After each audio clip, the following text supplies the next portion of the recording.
The morning sun gleamed across the little coastal town, painting the water in shades of gold and blue. It was the perfect day for a boat ride, and a tourist named Harold decided this was the moment he would finally embrace adventure. Harold was not a man known for outdoor activities.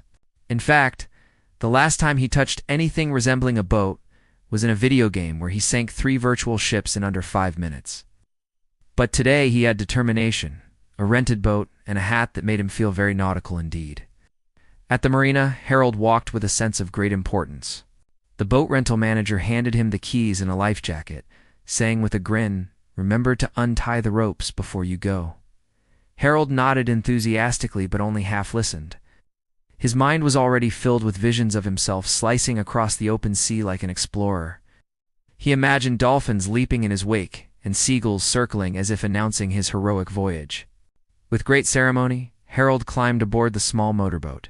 It rocked slightly under his weight, which he mistook as the boat bowing to his authority.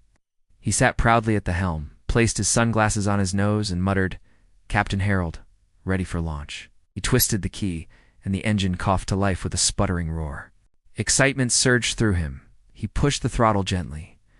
The motor hummed louder. The water around the boat rippled. He gripped the wheel with one hand and raised the other in a dramatic wave to no one in particular. This was his moment. Something was wrong. Despite the churning sound of the engine, the boat did not move forward. Harold frowned. He pushed the throttle harder. The motor growled louder. Water splashed at the stern, and yet the boat stubbornly remained in the same spot, tethered firmly to the dock. Completely unaware of the ropes still tied securely, Harold tried turning the wheel, convinced maybe he was facing the wrong direction. The boat wiggled uselessly in place. He pushed and pulled at the throttle, creating a spectacle of noise and spray, but the boat went absolutely nowhere. Nearby, other tourists and locals watched in amusement. A couple eating ice cream on the pier whispered to each other, "He forgot to untie it."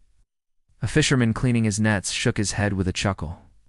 A group of children pointed and laughed, yelling, "The boat is stuck." But Harold was too wrapped up in his own dramatic seafaring performance to notice the laughter. Sweat formed on his forehead as he thought, maybe the engine is broken, or maybe the tide is too strong. He leaned forward, muttering words of encouragement to the boat. "Come on, girl, you can do this. Show 'em what we're made of." Minutes passed.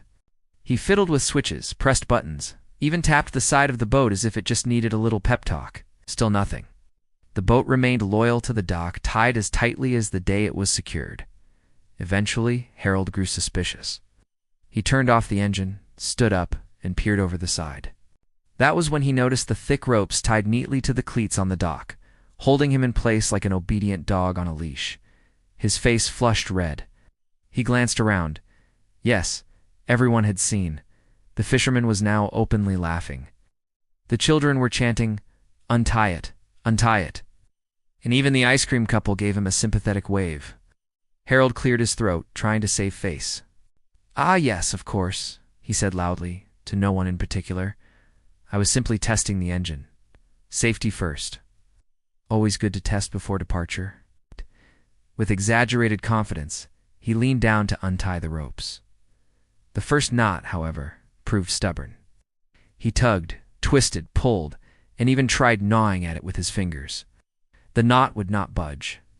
Now Harold was locked in an epic battle not with the sea, but with a piece of rope. After much grunting and muttering, he finally managed to free one rope. The boat wobbled slightly away from the dock. Feeling victorious, Harold quickly untied the second rope and threw it onto the pier. Finally, the boat was free. He restarted the engine, eased the throttle, and the boat drifted away gracefully. The crowd on the dock gave a sarcastic cheer. Harold raised his hand in what he hoped looked like a dignified sailor's salute. But in reality, it was the awkward wave of a man who had just spent 10 minutes trying to drive away while still parked. Out on the water, Harold's embarrassment faded. The sea breeze filled his lungs, and the adventure finally began. He grinned, convincing himself that the little mishap at the dock was merely a warm-up exercise, a test of patience for true captains of the sea. Of course, 10 minutes later, he realized he had forgotten to bring snacks, sunscreen, or even a map. But that is another story.